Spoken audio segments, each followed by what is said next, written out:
सिलसिला है कामयाबी की बात जे.एम. तैमूरी के साथ। मैं हूं जे.एम. तैमूरी।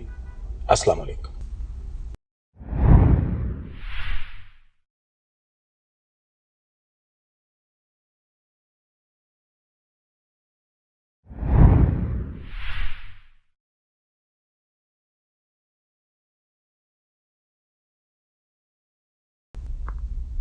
बात जब भी प्यार, मोहब्बत या इश्क की होती है, दिल जोर जोर से धड़कने लगता है।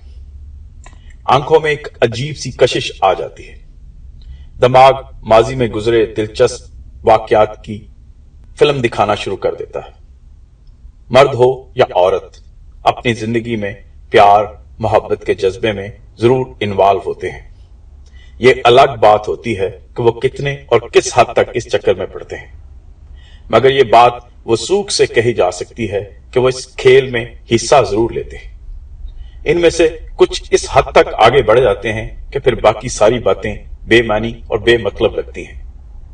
कहते हैं मोहब्बत अंधी होती है, ये ना तो हस्ब नस्ब देखती है, ना जात पात, और यहां तक कि सूरत शक्ल और उम्रों का ख्याल तक नहीं रखती। किसी शायर ने क्या खूब कहा है, कौन कहता है मोहब्बत की ज़बां होती है, यह हकीकत तो निगाहों से अया होती है। मगर नफ्सियात दानों का ख्याल इससे कुछ मुख्तलिफ है। वो कहते हैं कि प्यार और मोहब्बत में सिर्फ ज़बान ही नहीं बल्कि दिमाग का इस्तेमाल भी कम कम होता है। इनके नजदीक मोहब्बत के जज्बात दिमाग की सोचने और समझने की सलाहियत को मुतासर करते हैं। जब हम किसी फर्द के करीब जाते हैं तो हमारा दिमाग इसकी शख्सियत और किरदार जांचने या परखने की जरूरत का फैसला करता है। मगर जब हम इस इंसान के करीब होते हैं जिससे मोहब्बत होती है तो दिमाग की ऐसे फैसले करने की कुव्वत, खास तौर पर मनफी सरगर्मियां निस्बतन कम हो जाती हैं। इस तरह की कैफियत सिर्फ रोमानवी प्यार और मोहब्बत में ही नहीं होती बल्कि मां की मोहब्बत भी इस कैटेगरी में आती है। लंदन की एक यूनिवर्सिटी में एक तहकीक की गई। इस तहकीक में 20 नौजवान माओं की जज्बाती सूरत हाल का इस वक्त मुशाहिदा किया गया जिस वक्त वो अपने बच्चों, जान पहचान के बच्चों और दोस्तों की तस्वीरें देख रही थी। तहकीक करने वालों ने इन माओं में जिनको तस्वीर दिखाई जा रही थी बल्कि वही दिमागी सरगर्मियां नोट की जो वो इससे पहले रोमानवी जोड़ों के दिमाग में देख चुके थे। दोनों मुशाहिदों में एक बात सामने आई कि अपने पसंदीदा लोगों का कर्ब या इनका जिक्र करते हुए दिमाग की खुशी और बशासत के एहसासात मनफी फैसले करने वाले हिस्से की सरगर्मी पर फोकियत हासिल कर लेते हैं। डॉक्टर एंडर्स से बार्टसन कहते हैं कि इस तहकीक से हम इस नतीजे पर पहुंचते हैं कि इंसानी दिमाग की यह कैफियत मुस्बत और मनफी जज्बात में एक तवाज़ुन कायम कर देती है जो दुनिया में इंसानी नस्ल की बका के लिए इंतहाई जरूरी है। लेकिन माओं की मोहब्बत और मानवी मोहब्बत में दिमाग में एक ऐसी सरगर्मी होती है जो जिनसी जज्बात को उभारती है, जो कि माओं की मोहब्बत में देखने में नहीं आती। लेकिन माओं की मोहब्बत और मानवी मोहब्बत में एक फर्क है। रोमानवी मोहब्बत में दिमाग में एक ऐसी सरगर्मी होती है जो जिनसी जज्बात को उभारती है, जो कि माओं की मोहब्बत में देखने में नहीं आती। मोहब्बत पहली नजर में हो जाती है या इसके लिए काफी अरसा दरकार होता है। नफ्सियात दान कहते हैं कि किसी खूबसूरत चेहरे पर पहली नजर पड़ते ही इसकी मोहब्बत में गिरफ्तार हो जाने का मामला सिर्फ पिछली नस्ल के इंसानों के साथ ही नहीं था बल्कि ये आज भी इसी तरह हकीकत है। एक magazine journal of social and personal relation में यह दावा किया गया है कि लोग अपनी पहली मुलाकात के चंद मिनटों में यह फैसला कर लेते हैं कि वो आपस में किस तरह का रिश्ता बनाने के ख्वाहिशमंद है।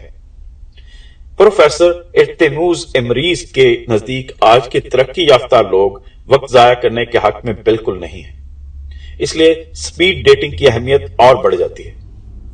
इनका कहना है कि मौजूदा तहकीक से हासिल होने वाली मालूमात माजी से बिल्कुल मुख्तलिफ नौइयत की हैं।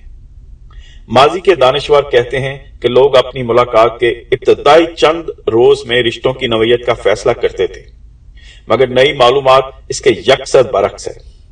इसके मुताबिक ये सब कुछ चंद मिनटों में तय पा जाता है। इसके लिए ज्यादा अरसा नहीं चाहिए।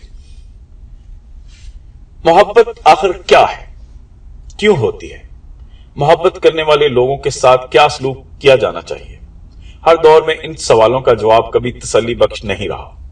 मोहब्बत करने वालों को कभी पागल कहा गया है, कभी एबनॉर्मल इंसान, फिर वो मजनू हुए, कभी रांझे बने, कभी इनको मईवाल कहा गया तो कहीं फरहाद के नाम से पुकारा गया। गर्जी का मोहब्बत को हर दौर में मुख्तलिफ नामों से पुकारा जाता रहा। उर्दू में आज भी एक शेर बहुत सौ को अजबर होगा। कहते हैं जिसको इश्क खलल है दिमाग का। क्या वाकई ये दिमाग का खलल है या नॉर्मल इंसान भी मोहब्बत में मुब्तला होते हैं? ये जानने के लिए लंदन में एक मुतालिया किया गया। इस तहकीक के नतीजे में एक माहिर नफ्सियात कहता है कि मोहब्बत एक मर्ज है और इसको बाकायदा बीमारी समझकर इसका इलाज करना चाहिए। डॉक्टर फ्रैंक टेलेसन कहते हैं कि इश्क में मुब्तला होने वाले बहुत से लोग नफ्सियाती तौर पर कमजोर हो जाते हैं और अगर उन्हें इनके प्यार का जवाब प्यार से ना मिले तो हो सकता है कि वो खुदकुशी भी कर बैठे। डॉक्टर टेलेसन के नजदीक पिछले जमाने में इश्क के मारों में नींद की बीमारी और डिप्रेशन जैसे अलामतें मिलती थी, लेकिन इस जदीद दौर में सेल फोन पे टेक्स्ट मैसेजेस और अपने ईमेल अकाउंट को बार बार चेक करना ऐसी अलामत हैं जिनसे यह नतीजा लगाया जा सकता है कि बीमारी कितनी शदीद है। इश्क जरूरी नहीं किसी शख्स से हो, यह किसी वाकया से हो सकता है, किसी जानवर से हो सकता है, कुछ बनने के अमल से हो सकता है, कुछ कर गुजरने के जज्बे से हो सकता है।